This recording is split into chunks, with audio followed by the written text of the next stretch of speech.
The space station hung like a giant wheel against the endless black sky, its rings of steel glowing with shifting lights as ships from every corner of the galaxy came and went.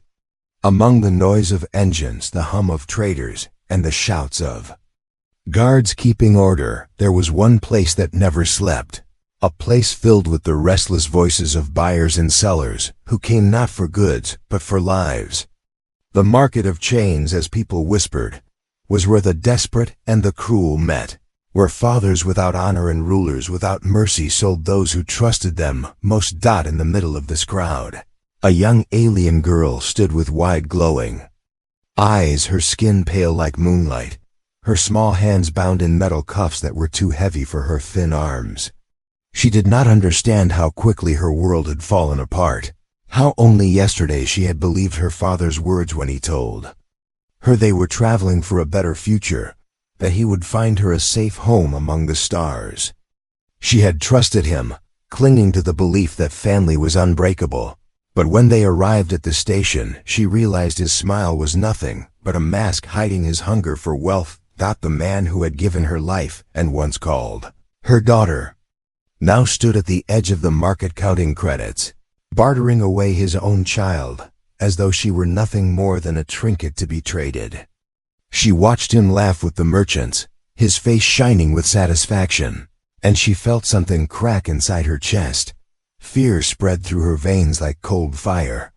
She wanted to call out, wanted to beg him to change his mind, but the words stuck in her throat because deep down she knew he would not listen. The air around her was filled with the calls of bidders. A tall insectoid with sharp mandibles hissed about how useful she could be for mining work. A heavy-scaled being shouted about breaking her spirit and training her for obedience. Every word made her tremble, every laugh made her feel smaller. The chains on her wrists clinked whenever she shifted, and she hated that sound because it reminded her that she no longer had control over her own life. Among the crowd was a human, not dressed in noble silks or heavy armor like the others, but in worn traveling clothes, the kind that smelled of engine grease and long journeys. His hair was dark with streaks of silver, his eyes sharp but strangely kind as he moved through the crowd with quiet steps. He had not come here to buy or sell, for he hated this market, but sometimes a pilot had to walk through places he despised in order to trade supplies or refuel his ship. Still, he could not help but pause when he heard the sharp cry of the auctioneer, raising his voice about a rare young specimen, half-grown and still untouched by the labor of the mines. The human's gaze fell on the girl. She looked too fragile to stand in such a place, too innocent to belong among the shouting voices and the cruel eyes of the bidders. There was something in her trembling stance, something in the way her glowing eyes shifted from the crowd to her father and back, that reminded him of a pain he had long buried. It stirred an old wound, a memory of loss he carried quietly, and before he could turn away, he found himself rooted to the ground, watching her with a feeling that was both sorrow and anger. The bidding began, numbers flying higher, promises of ownership clashing in the air. The girl lowered her head, fighting tears she did not want the crowd to see, because showing weakness only made the bidders laugh louder. She thought of escape, but there was nowhere to run, no door open for her, no friend to reach for. Her father did not even glance in her direction anymore. To him the deal was already done. The human clenched his jaw. He could walk away, let the market swallow another soul, let the galaxy remain as cruel as it had always been. It would be easier to mind his own business, to pretend he had not seen the girl at all. But as he looked around at the twisted smiles and greedy hands, he felt a fire rise inside him. He remembered what it was like to be powerless, to have no one step forward when help was needed most. He would not let the same fate fall upon her, not if he had any strength left to fight. The auctioneer shouted louder, announcing the current bid. The crowd leaned in, excited to see who would win the prize. The human stepped forward, his voice calm but strong as he spoke his number, a bid that silenced the whispers around him for a moment. The merchants turned to look at him, surprised that a human usually overlooked in such markets would dare join. Some laughed, thinking he was foolish. Others sneered, waiting for him to be outbid. The girl raised her head slowly, her eyes locking on the stranger who had spoken. She did not know him, had never seen him before, but something in his voice carried a strange warmth she had almost forgotten. For a moment she allowed herself to hope, though she quickly pushed it away. Fearing disappointment, the bidding war began again, voices clashing, numbers rising. But each time someone shouted, the human calmly raised his offer higher. He did not flinch, did not hesitate, even when the crowd grew restless. The merchants eyed him with suspicion, wondering why he fought so hard for one frail girl when the market offered stronger and cheaper slaves. Yet he continued, steady and unyielding, until finally the hall grew quiet and the auctioneer declared him the winner. The girl could hardly believe what she heard. Her father's face twisted with anger, realizing he had lost control of the deal. To a stranger, but the credits in his hand kept him silent.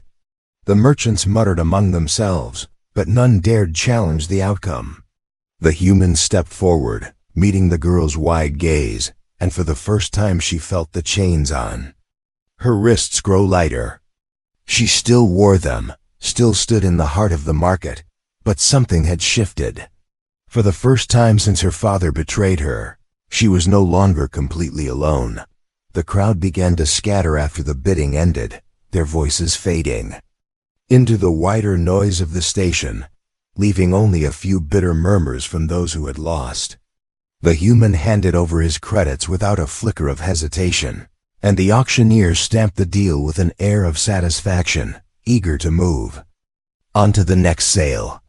Chains were released, and the girl stumbled as the heavy cuffs were unlocked, her thin wrists sore and bruised. For a moment she simply stood there, uncertain if she should move, for even though she was no longer claimed by the merchants, her heart still feared the worst. What if this stranger had only bought her to use her differently, to claim her in some hidden cruel way the human did not bark orders or demand she follow? Instead, he looked down at her with a steady gaze and said in a low voice that carried no threat, only calm certainty, "Come on, you're free now. Let's get you out of here." The words confused her. She had expected commands, the sharp tone of a master, but what she heard sounded more like an invitation, almost as if she had a choice. She hesitated, watching his eyes, searching for the same hunger she had seen in the faces of the bidders. But what she saw there was different. Tiredness, yes, and scars of a life lived among harsh stars, but also a kindness that did not match this place. She followed him because she had nothing else to cling to. Her steps were slow, her legs trembling from long hours of fear, but he kept his pace steady so she would not fall behind. They passed through metal corridors lit with cold lights, past traders counting their credits, past guards who barely noticed one more figure slipping away. Her father remained behind in the market, already absorbed in the glow of his earnings, never once turning back to see where his daughter had gone. That sight cut into her heart more than any chain could, and for a long moment she nearly broke down. But the steady movement of the human ahead of her gave her something to hold on to. They reached a docking bay where ships rested like sleeping beasts, each one humming with its own power. His vessel was not grand or polished like the ships of wealthy merchants, but rather an old freighter patched in places with dull steel, its paint faded by years of travel. The girl stared at it, unsure if this was another prison waiting to swallow her. The human noticed her hesitation and placed a hand gently near the entrance, saying, "It's not much, but it's safe, safer than out there." Again, his tone surprised her, for it carried no force, only reassurance. Inside the ship, the air smelled faintly of oil and cooked meals, the walls humming softly with the steady heartbeat of the engine. The girl sat on a bench near the entry, unsure if she was allowed to move further. The human moved about the cabin with practiced ease, setting down a bag, checking the console, then returning with a small tray of food and a cup of water. He set it in front of her without ceremony. "Eat. You look like you haven't had anything in days." Her hands trembled as she reached for the food, half expecting him to snatch it back as a test. When he did not, she took a careful bite. The flavor was plain, nothing special, but to her it tasted like freedom, and her eyes stung with the threat of tears. She fought them back, unwilling to appear weak in front of this stranger, yet the warmth of the food in her empty stomach was almost too much to bear. The human watched quietly, not pressing her with questions, letting her take the silence she needed. After a while, he leaned back against the wall, arms folded, and spoke again. "You don't owe me anything. I didn't bring you here to work for me or to serve me. You were treated like a thing back there, and I couldn't stand it. That's all." His words struck her like an unfamiliar language, because never before had she heard of someone paying a high price, only to expect nothing in return. It felt like a trick, but his face carried no deception, only a calm truth. Her voice cracked when she finally asked, "Why did you help me?"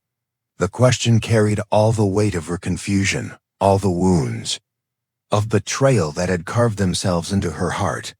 He paused, looking at her with a distant expression, as if his mind wandered to a place far behind him. "Because once, long ago, I wish someone had done the same for me."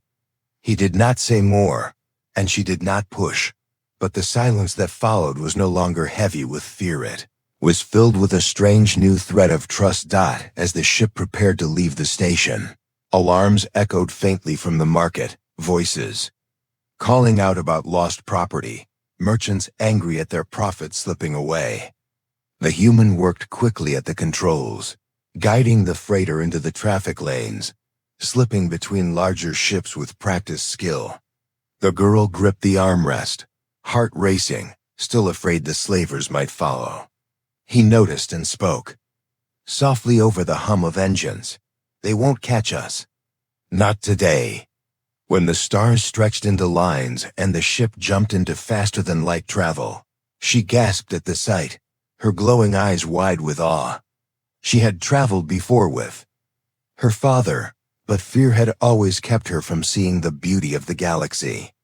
Now, sitting in this small ship beside a man who had no reason to save her, yet had done so anyway, she felt something she had almost forgotten: hope. Still, the shadows of her father's betrayal lingered. She whispered more to herself than to him. "He was supposed to protect me." The human turned, his gaze steady, and replied, "He failed you. But that doesn't mean everyone will." The words hit hard, breaking the dam she had held back for so long, and she lowered her face into her hands as tears finally escaped. She wept silently, ashamed of the weakness, but the human did not interrupt. He let her cry until her breathing slowed, until the storm passed, and only then did he speak again, his voice steady like an anchor. "No one deserves to be sold. No one deserves chains. You're free now. Whatever happens next, you decide." The idea of deciding for herself felt unreal, like a dream she dared not believe in. But as she looked out at the endless stretch of stars, she realized that for the first time, her path was not chosen by her father or her captors. It was uncertain, frightening, and wide open, yet it belonged to her. And sitting across from her was the human who had given her that chance. The ship drifted through the silent stretch of space, its engines a steady hum that filled the narrow corridors with a rhythm like a heartbeat. The girl spent the first hours after their escape sitting quietly in the corner of the small cabin, her knees pulled close to her chest, her eyes flicking between the floor and the unfamiliar human who had taken her from the chains. She did not know what to call him, did not even know if he wanted her to speak to him, so she stayed silent, clutching the thin blanket he had given her as if it might shield her from the ghosts of the past. The human busied himself with the controls, checking the star maps, setting coordinates, and making small repairs to the ship as if this routine was as natural to him as breathing. He did not ask her questions, did not demand that she explain who she was or where she came from. Instead, he let the silence grow between them like a cautious bridge, one that could only be crossed when she felt ready. That patience unsettled her, for she had only known orders and demands from those who claimed authority over her. When hunger pulled at her again, he quietly brought another tray of food, placing it near her without a word. She hesitated before eating, watching him for signs of hidden motives, but his back was turned as he checked a set of tools, giving her the space to decide. Slowly, she began to eat, each bite loosening the grip of fear in her chest. At night, when the ship's lights dimmed and the hum of the engine grew softer, she found herself trapped by the weight of nightmares. In her dreams, she saw the cold eyes of the bidders, the sneer of her father as he counted the credits, the looming shadows of chains clamping around her wrists again. She would wake with a sharp cry, clutching the blanket to her face, trembling. The first time this happened, she expected the human to snap at her, to call her weakness and annoyance, but instead he sat near the doorway, his voice calm and steady. "You're safe. They can't touch you here." The words came with no demand, only reassurance, and she clung to them until her breathing slowed. Days passed in this quiet rhythm. The girl slowly explored the ship, touching the cold walls, peeking into the storage rooms filled with supplies, standing by the viewport to watch stars blur into rivers of light as they traveled through faster-than-light space. Each time she returned to the cabin, she found the human working on something, tightening bolts, cleaning filters, studying navigation charts. His presence was constant, but never pressing, like a quiet anchor that kept the ship steady even in silence. Eventually, curiosity overcame fear. She asked him where they were going, her voice barely above a whisper. He looked up from his work, surprised but not displeased, and replied, "Nowhere in particular. Away from there at least. We'll find a station where no one asks questions. Somewhere you can choose what comes next." The word choose struck her again, heavy and strange, because she had never been given choices before. She began to ask more questions, little by little. Why did he live alone? Why did his ship look patched together, like it had been broken and fixed 100 times? He answered with a dry honesty that made her trust him more. Because the galaxy isn't kind, and sometimes this is all you can. Keep running. Ships break. People break. But if you keep patching them, they still move. She thought about those words long after, wondering if he had been speaking only about the ship. One evening, as the ship floated in a quiet stretch of unclaimed space, he brought out an old set of star charts and spread them across the table. The papers were worn, edges frayed, marked with his notes. He showed her constellations, trade routes, hidden paths through asteroid belts.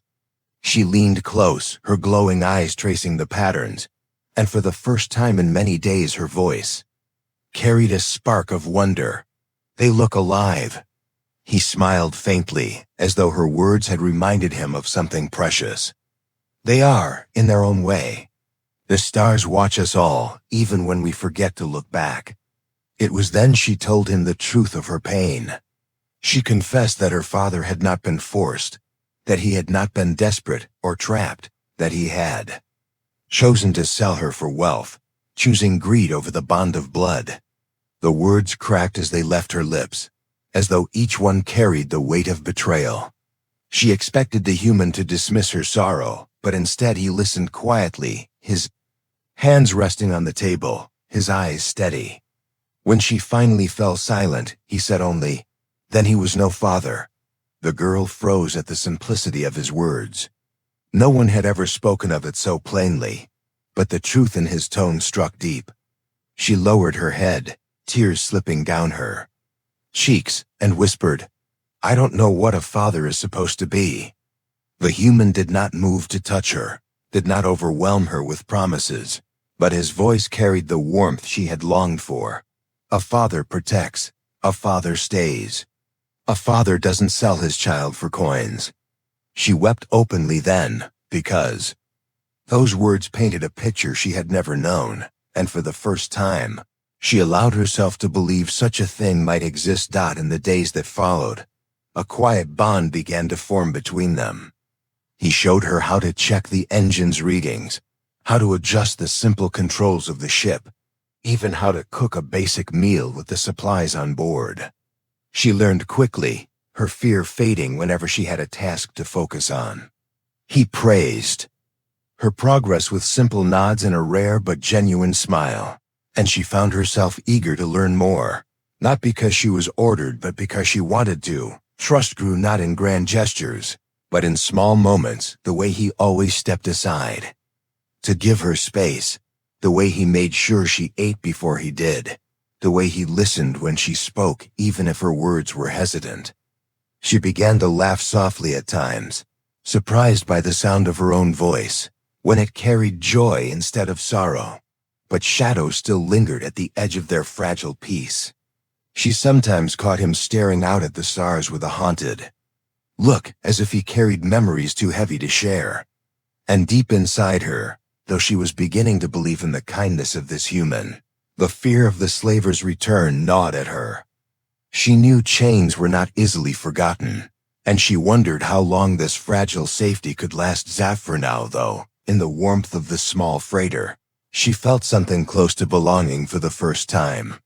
She did not yet call him father, but in her heart she began to understand what it might mean. The days aboard the freighter stretched into a fragile rhythm, one that almost felt like peace. The girl learned to walk the narrow halls without fear. She learned how to read the flickering panels of the engine, and she even began to hum soft tunes when she thought the human could not hear her. Yet peace in the galaxy was never more than a temporary shadow, and danger crept close long before either of them realized that it began with the faint sound of static on the ship's long-range scanner. The human noticed it first as he leaned over the console, his eyes narrowing at the irregular pulse. At first he thought it was only interference from a nearby asteroid field, but the rhythm was too deliberate. It was the kind of signal that hunters used, short bursts coded to track and pursue. He muted the console before the girl could notice, but the weight in his chest grew heavy. He knew slavers rarely gave up a profitable loss, especially one that had been taken from them so publicly. The girl was in the small galley, sorting supplies, humming softly as she stacked ration packs. He watched her for a long moment, torn between telling her the truth and sparing her the fear. When her glowing eyes lifted toward him, curious at his silence, he forced a faint smile and said only that they might have to change course soon. She nodded without question, though a trace of unease flickered in her gaze, as if she sensed the shift in his voice. By the next day, the threat was no longer hidden. The scanners lit up with the distinct outline of a slaver vessel, larger and faster than his patched freighter, its signal cutting through space like a predator announcing the hunt. He cursed it under his breath and diverted power to the engines, the hum of the ship deepening as it surged forward. The girl, gripping the side rail of the cabin, asked what was happening. This time he did not soften the truth. "They've found you. Hold tight." Fear returned to her eyes, sharp and cold, memories of chains flashing in her mind. But alongside the fear was something new, a threat of defiance that she had not known before. She stood taller, her trembling hands steadying as she nodded. "I will help." He wanted to tell her to stay hidden, to let him handle it, but there was no time and no sense in crushing the courage she had found. The chase tore across a field of broken asteroids, jagged rocks spinning in slow motion, their surfaces glowing faintly from old mining scars. The human maneuvered the freighter with skill, weaving between narrow gaps, scraping paint against stone but keeping the hull intact. The slaver ship followed like a shadow, its heavy engines roaring with power. Each time they thought they had lost it, the vessel reappeared, relentless, firing warning shots that lit the dark void with streaks of burning plasma. The girl sat at the navigation console, her glowing eyes scanning the charts he spread before her. He barked quick instructions and she followed them, plotting routes through tunnels of rock that even he would not have dared without her sharp vision. Once, when a burst of plasma struck close enough to rattle the walls, she steadied her breath and whispered directions with surprising calm, guiding them into a narrow fissure that forced the slaver ship to slow. For the first time he glanced at her not as a fragile child, but as a companion, who shared the weight of survival. Hours stretched into a blur of flashing lights and tense silence. The freighter shook from near misses, the engines groaned from being pushed beyond their limits, and sweat clung to the human's brow as he fought to stay one step ahead. Yet through it all, the girl remained at his side, her fear no longer a chain but a fire that drove her forward. Eventually they broke free of the asteroid field, emerging into the open stretch of space where stars burned cold and clear.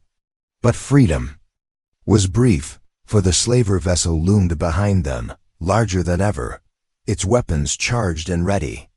A voice crackled over the comms, rough and cruel, promising no mercy if they resisted. The human tightened his grip on the controls, jaw set with determination. He whispered to himself that he would never let her fall back into their hands, not while he still had breath. He turned to the girl and gave her a choice. We can keep running, but they'll catch us, or we fight. Her eyes widened, her small hands clenching as she understood the weight of what he was saying. To fight meant danger, meant the risk of death, yet she saw in his face a promise stronger than any chain. He would not let them take her, no matter the cost. She swallowed hard, then nodded. We fight. The human triggered a series of hidden switches, old modifications he had built into the freighter over years of lonely travel. Panels shifted, revealing concealed cannons that hummed with energy. The ship was no war machine, but it had teeth enough to bite when cornered. The girl stared in awe as he prepared the weapons, her fear mixing with pride. She had thought of him only as a rescuer, but now she saw the fighter within, the protector who would stand against giants if needed. The battle erupted in a storm of fire. The freighter darted and twisted, its smaller frame dodging the heavy blasts of the slaver ship, while its cannons spat sharp bursts of energy that scorched the predator's hull. The girl manned the targeting console, her glowing eyes focused, her hands moving with growing confidence as she followed his instructions. Together they fought like two parts of a single mind, weaving survival out of desperation. The slaver vessel roared with fury, but the freighter's agility kept it alive, striking quick and vanishing into shadows. A final burst of fire from there. Cannons pierced one of the larger ship's engines, sending sparks and smoke spilling into the void. The slavers cursed over the comms, vowing vengeance, but their ship faltered, drifting back as the freighter surged ahead into the safety of the stars. When silence finally returned, the girl slumped against the chair, her chest heaving, her eyes wide with both terror and triumph. The human exhaled slowly, his hands shaking on the controls before he steadied them. He turned to her, ready to reassure her, but before he could speak she whispered, voice trembling yet proud, "We did it." For the first time since she had been torn from her world, she felt not like prey, but like someone who had chosen her fate. She had faced the hunters, and with the human at her side, she had fought back. The chains in her memory loosened, replaced by the strength of survival and the spark of something new. Family born not from blood, but from choice. The freighter drifted through the quiet lanes of deep space, the stars steady and calm after the storm of fire they had left behind. The girl sat at the viewport, her face still glowing faintly from the light of distant suns, her chest rising and falling with the remnants of fear, but inside her heart something different burned now. She had stood against hunters who once terrified her. She had faced the shadow of her chains, And she had done so not alone, but beside the human who had refused to let her fall. That thought wrapped around her like a shield, keeping the cold of memory away. The human worked at the controls with tired hands, scanning the systems for damage. The freighter had taken scars during the battle.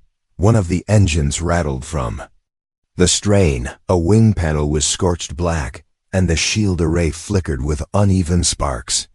But it was still flying, still alive, much like its captain.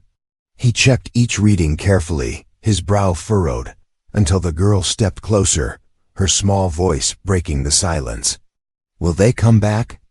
He paused, then turned in his chair. His eyes met hers, steady and calm even through exhaustion. "They might try. Slavers don't forget easily. But we hurt them badly, and it will take time before they can hunt again. By then, we'll be far from their reach." His words were steady, but what mattered more was the tone, the unspoken promise behind them. "I will keep you safe." She nodded. Slowly, not because she fully believed the danger was gone, but because she believed in him. The following days were filled with repair. Together, they patched broken wires, hammered panels back into place, and rerouted power through systems that had survived the fight. The girl's small hands were nimble, and she learned quickly, sometimes even finding solutions he had overlooked. He praised her quietly, never with grand speeches, just a nod or a faint smile, but each time it filled her with warmth. She was no longer useless, no longer only the frightened child left behind in a market. She was part of the ship now, part of his journey. And the thought made her chest feel lighter. At night, when repairs were done, they would sit in the cabin, the hum of the engine like a lullaby around them. She would ask him about the stars.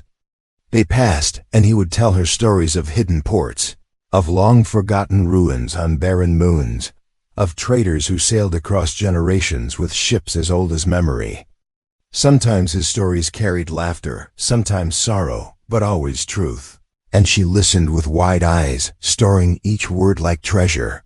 One evening, after a long stretch of quiet travel, she asked him a question that had weighed on her heart. "Why did you live alone all this time?" He leaned back, staring at the ceiling, silent for a long while. Then he said softly, "Because once I had a family, and I lost them. After that, it was easier to keep moving alone than to feel that loss again." His voice cracked slightly, though he quickly steadied it. The girl lowered her head, her hands gripping the blanket tightly. She wanted to ask more, but she respected the silence he wrapped around his pain. Still, she realized then why he had seen her in the market, why he had acted when others turned away, because he knew the sharp wound of losing someone, and he could not bear to watch it happen again. Her heart ached for him. And yet it also felt a strange connection, as though his scars and hers had found each other across the endless stars. She whispered, almost too quietly to hear, "Then maybe you don't have to be alone anymore." He turned toward her, surprised by her words, but she did not explain further. She only offered a small, fragile smile, and he let the moment pass, though something in his eyes softened. Weeks passed, and the galaxy stretched before them like an open road. They avoided the busy trade hubs where slavers might wait, choosing quiet ports and hidden stations where no one asked questions. At each stop, he let her walk freely beside him, teaching her how to speak to vendors, how to trade for supplies without being cheated. At first she clung to his side, nervous of every glance, but over time her steps grew steadier, her voice clearer. She began to feel less like someone who had been bought and more like someone who belonged. One night, as the ship floated in calm space, she could not sleep. She wandered into the cockpit where he sat watching the stars, his hands resting loosely on the controls, though the ship needed no guidance. She stood quietly behind him for a moment, then said, "You told me once that a father protects, a father stays, a father does not sell his child." I have been thinking about those words. He turned slowly, his expression unreadable. She took a deep breath, Her glowing eyes filled with a mix of fear and courage, and whispered, "I never had a father before, but I think now I do."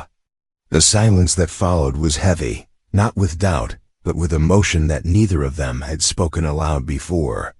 His throat tightened as he looked at her, this fragile girl who had been broken and betrayed, yet who now stood stronger than she had ever believed possible.